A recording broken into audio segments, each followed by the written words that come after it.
Olá, alunos, tudo bem? Hoje apresentaremos o nosso podcast com a professora Eugênia. Vamos conversar com ela sobre suas origens e tradições, além de conhecer um pouco mais sobre sua trajetória.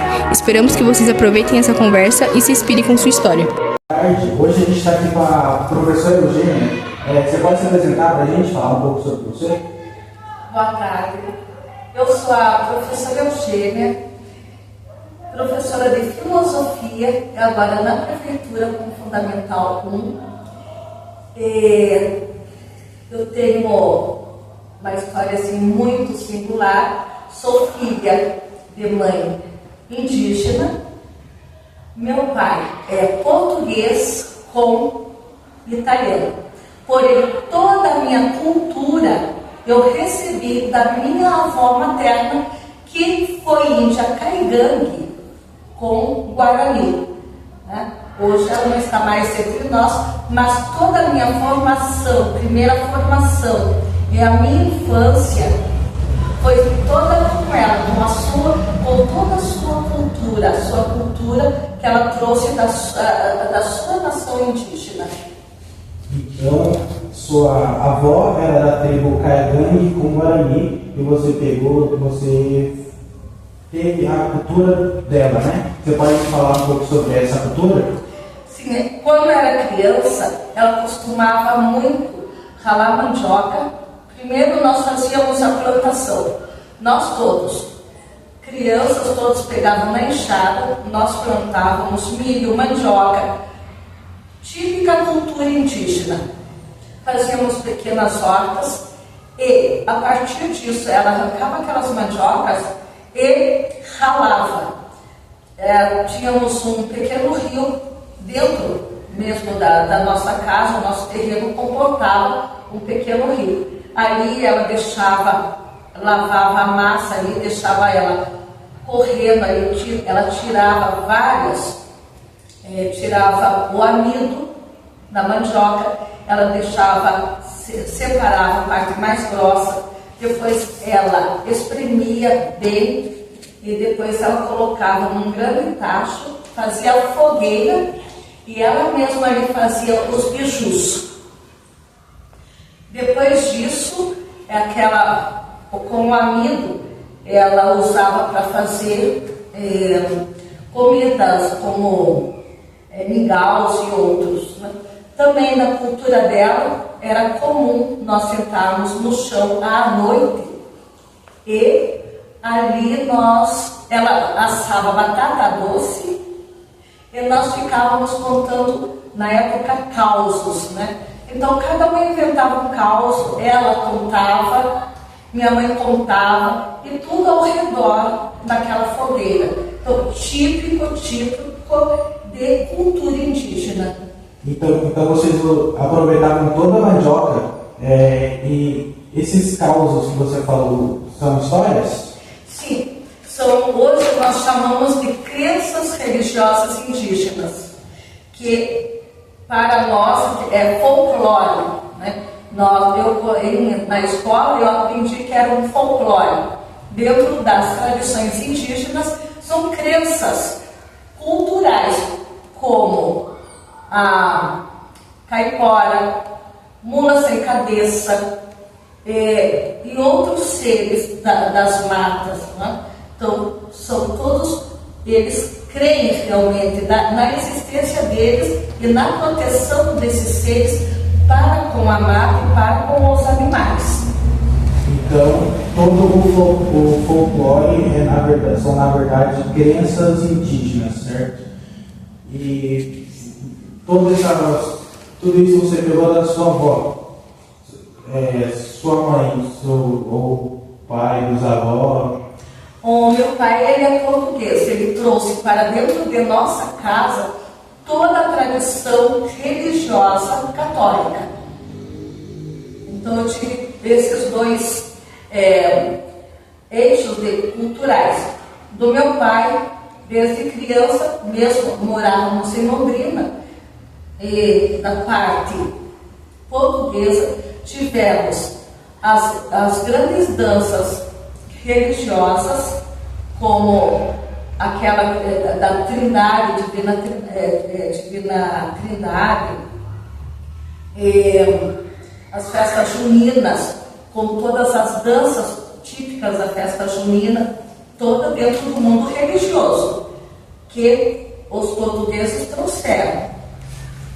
Agora, voltando à parte indígena, ela, então, foi toda, e que é a parte também cultural, que aqui no momento nos interessa, é a parte da natureza, a parte do respeito à mata, o respeito aos animais, o respeito às coisas, todas as coisas para a minha avó tinha um significado. E esse significado era de ser, não importa se fosse animado ou inanimado, todos eram criaturas de Deus. Então, a religião indígena, hoje nós vemos que ela não tem uma religião. Quem quer colocar uma religião na cultura indígena sempre foram os dominadores, mas não os povos ali. Para ele é o sagrado. Então, o que mais tem na cultura indígena é a parte sagrada, porque é esse relacionamento de ser para ser. Então, isso é muito importante na cultura indígena. E eu tive esse privilégio de receber essa cultura de minha avó. A sua avó, ela te deu toda a cultura indígena, né? Você conviveu até que idade, mais ou menos, assim, com a sua avó? Vocês conviveram muito? Você ia muito? Sim. Não, minha avó, ela estava sempre na minha casa. Ela que nos criou. E toda a história indígena, toda. Morava toda a sua família com sua avó, então? Sim. É a minha avó que estava sempre conosco, né? Não nós com ela. Porque os indígenas, eles foram retirados das suas aldeias. E é uma história que é legada. Porém, minha avó já foi trabalhar na casa de brancos quando era criança. Quando ela passou a ter filhos, ela já colocou também minha mãe trabalhando. Eles retiravam, eles davam de presente.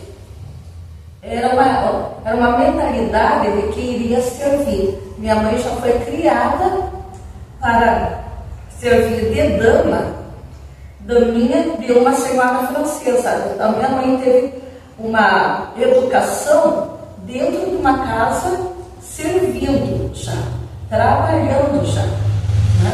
E graças a isso, ela também foi colocada nas escolas rurais, que na época o governo era obrigado a dar um mínimo de estudo, mesmo que fosse multisseriado, isto é, primeiro, segundo, terceiro, quarto, tudo junto. Da minha mãe estudou aí do primeiro ao quarto ano, mas sempre em contato com a minha avó.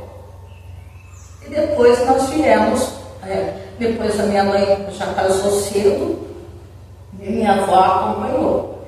Então minha avó sempre, daí de reserva, onde morava, foram para Londrina. Minha avó morava sempre, e ela que nos dava essa educação. Então, a minha avó saiu e nos acompanhou. Mesmo tendo outros filhos, ela deixou todos e ficou conosco. E ficou conosco até o final da vida dela. Você falou que a sua mãe ela trabalhou para uma dama francesa? Para uma família francesa. Uma família francesa. Sendo daminha de honra. Ah, entendi. Ela fazia companhia para essa mulher, que era muito rica, né? Isso em reserva, né? Que aqui, se formos fazer um estudo sobre imigração francesa, teve um grande fluxo de franceses aqui, e isso é contado até mesmo por pessoas como a minha mãe.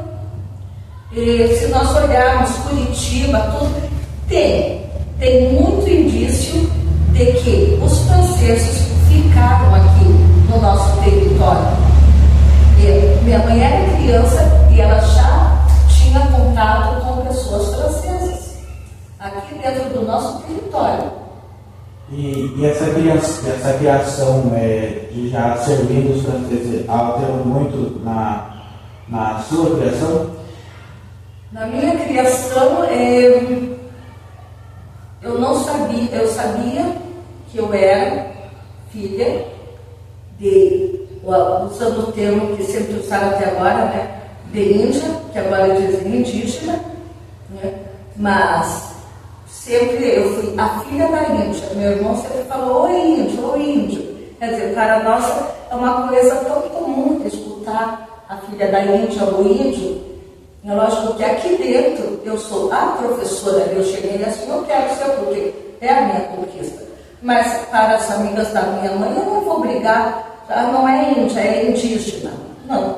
Mas para mim, eu já fui criada dentro do Teatro Guaíra, aqui em Curitiba, já tive uma formação na área de humanas muito forte. Desde criança eu já vi teatro grego dentro do Teatro Guaíra, próprio Teatro Guaíra, e também tive toda a parte da educação de ginástica artística, que era olímpica na época. Então, a minha formação foi longe das minhas raízes, porém o sangue sempre chamava, sempre dizia, mas não, eu amo isso, mas como é o meu povo? Como é o ser caigangue? Eu sou caigangue, mas como é? Então, eu não tive esse conhecimento de como é o povo indígena caigangue. Eu tive nos últimos, depois dos anos 90, quando começaram o movimento de conscientização, a partir da conscientização negra, começaram a se levantar também os povos indígenas, que foi depois dos povos negros. E assim, teve grandes movimentos aqui em Curitiba, na Universidade do Trabalhador, que foi uma das primeiras universidades do povo. Ali tinha muito movimento indígena. Ali eu fui conhecer mulheres que tinham a mesma o físico igual ao meu, pessoas de baixa estatura, de membros curtos, braços curtos, né? Aqui as pernas também, todas curtas. Então eu falei, nossa, eu sou igual a eles, né? Então, eu identifiquei o meu físico quando eu já era professora, né? Porque eu não tinha contato. E parece incrível, não, mas com o fim da ditadura, povos aqui começaram a falar, a se movimentar. E começou com a consciência negra, que vamos agora, no dia 20 de novembro, Curitiba, pela primeira vez, vai, então, fazer não é uma comemoração, porque não se comemora, mas é um momento de reflexão sobre toda a história. E agora estão colocando os indígenas nessa história, mas em novembro ela fica praticamente para a consciência negra. E ainda nós, como indígenas, não temos o nosso lugar. Nós estamos sempre próximos, né? Mas não sendo ainda os autores da nossa própria história. Mesmo porque muitos foram dizimados e outros tantos, como eu, sempre em cidades, nasceram já em cidades, cultura sempre europeia. Eu vejo assim como a reflexão cresceu. Tem um casamento, o casamento da mãe d'água, né? Que quando eu era criança me chamou muita atenção pela beleza, que era uma moça, né, com caldas toda. Tem esse livro, Casamento da Mãe d'Água, mas ela toda loura, cabelos longos. E esta é a nossa Yara. Yara nunca foi loura. Então, hoje já se faz... A distorção dos contos, né? Sim. Das lendas, né? Então, ela, como uma das lendas, ela passou a ser europeia. Mas como lenda, ela também tem toda, ela foi mudando, porque ela pode ter essa mudança. Então colocaram castelos, indígena nunca teve castelos, mas dentro tem castelos. Por quê? Mas isso é própria da narrativa, que ela vai pegando novos valores e vai trazendo esses valores para dentro, né? Mas o interessante é que hoje fazem o casamento quando eles fazem a imagem, eles fazem de uma indígena, uma morena com calcas, tudo, porque é um ser das águas, mas que pertence a toda a crença indígena, toda. Ela é um ser protetor das águas, né? Assim como outras culturas têm os seus protetores da água, que é a Iemanjá, dentro da religião afro, né? Tem Iemanjá, que é o mar. Aqui tem a dos rios, que é a Iara, mas ela não é loura como mostra o livro, né? E toda essa é uma releitura, e é uma releitura crítica do que foi tirado dos povos originários e o que foi colocado no seu lugar. Foi uma crença que foi muito distorcida, né, para uma lenda europeia, mas que felizmente voltou em partes à original. E você pode falar um pouco sobre seu passado, quando você era criança, com a sua avó, seus irmãos, primos, como é que era?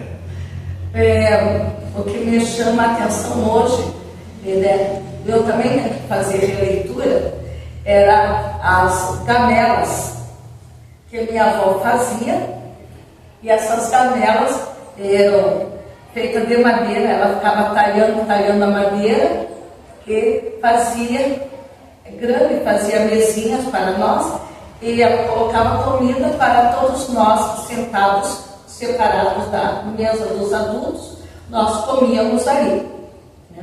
Então, nós sentávamos no chão e comíamos.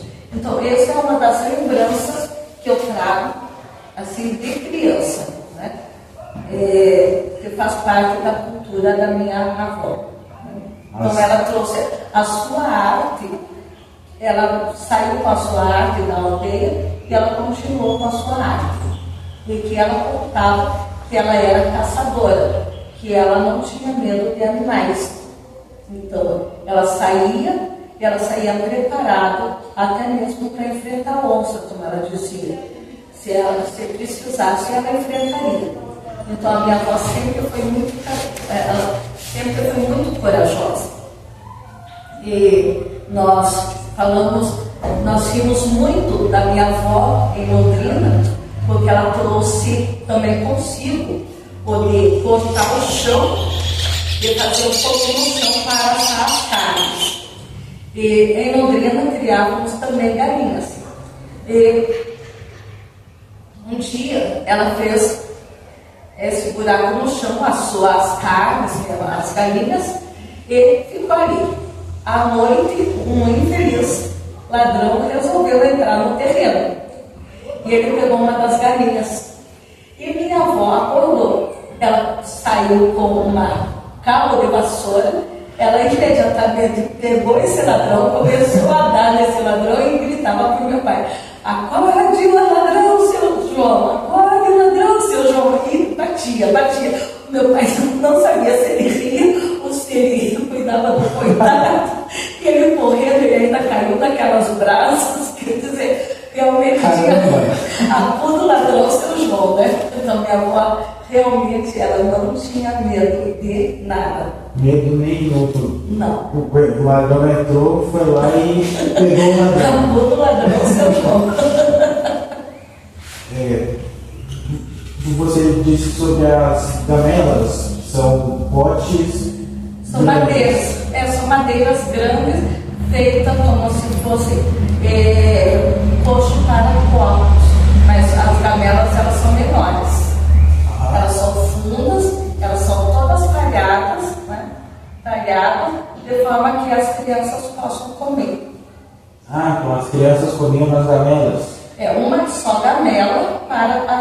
crianças. Uma grande gamela para todas as Para as crianças. crianças. Nós sentávamos em torno e íamos comendo. Nós não tínhamos essa ideia de higiene, de não higiene. Para nós era normal estarmos ali comendo juntas. Né? Então, essa união, nós estávamos sempre em silêncio ao redor do alimento. E depois, sim, depois nós podíamos conversar, contar histórias, ficar fora, né, da casa, ficar no terreno, né? Tínhamos um terrenão, então nós ficávamos à noite, nós passávamos ali, que era fresco, e ali nós nos divertíamos muito, né? E sobre toda essa cultura que você passou para a gente, o que você gostaria de manter, de passar para frente? Como professora, eu trago algo do lado guerreiro da minha avó. E eu procuro incentivar, porque a minha vida foi dedicada aos estudos e aos estudantes. E isso sim, eu sempre procurei dar o meu melhor para que o aluno ele vá para frente, que ele consiga os seus sonhos. Fui criada para a liberdade. Um grande valor que eu tenho é a liberdade. E essa liberdade é a liberdade de alma. Já tem histórias daqueles que foram presos, mas eles, em prisão obrigatória por questões políticas, eles escreveram que lá eles se sentiam livres. Porque quando a alma se sente livre, ela pode estar em qualquer lugar que ela sente essa liberdade. Né? Então, o que eu desejo é que todos tenham essa liberdade de sonhar e que realizem esses seus sonhos, que sejam sonhos de construção e que possam ser realmente construtivos, né? Que possam se realizar. Quando olho cada estudante, eu quero que realmente todo o seu potencial ele vá e encontre, porque para conseguir as coisas realmente tem que ter uma grande força de espírito. E o guerreiro não é aquele que está com uma arma na mão, mas o guerreiro é aquele que dentro tem as suas próprias forças para ir para frente, né? E se realizar. Né?